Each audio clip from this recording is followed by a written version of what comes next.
Hey everyone, the Minnesota House passed the bill to lead to funding for the Minnesota Vikings' new proposed stadium.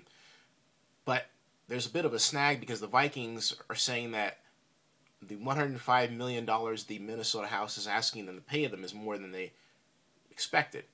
But the good news is that they're leading in the right direction, and they are 4 more voting sessions away from getting this thing entirely over with and onto the governor of Minnesota's desk for signature so that Minnesota can go on and get the stadium, the Dome Stadium, this one, that it has long wanted. Now, the Vikings are claiming that $105 million is too much, as I said, but you have to consider that Farmers Stadium in Los Angeles, that's right, this stadium for which the 3D model and, quote, fly-through was just unveiled today, it already has a $700 million naming rights agreement for a stadium that's going to cost somewhere in the neighborhood of $1.5 to $2 billion to build, right there in downtown LA. Well, it's beautiful. Now, my point is that if Farmers can put $700 million down on a stadium that hasn't even been built, and FedEx Field in Washington, D.C. has a 27-year, $205 million naming rights agreement, then why can't the Vikings engineer a way to raise another $105 million? It's just a question. So, right now, we have 2 stadiums, Vikings in Los Angeles. It looks like they're headed underway.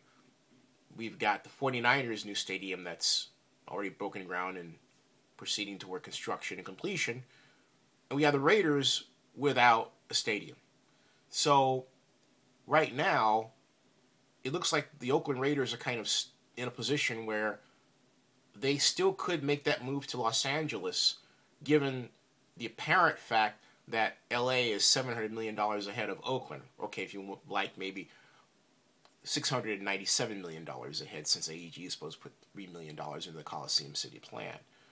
But the bottom line is that Oakland has to take steps to protect the Raiders now, not just by stadium, but by having AEG sign an agreement that it's not going to take the Raiders away from Oakland. That's got to be done.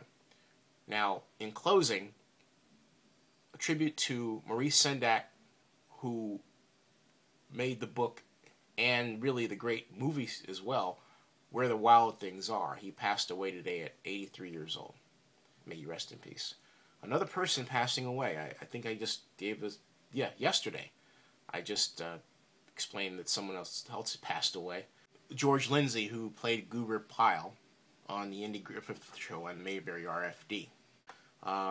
This is a lot, and I wonder what it does to our collective psyche to hear about this day in and day out that people have passed on. It's quite unfortunate. Sad.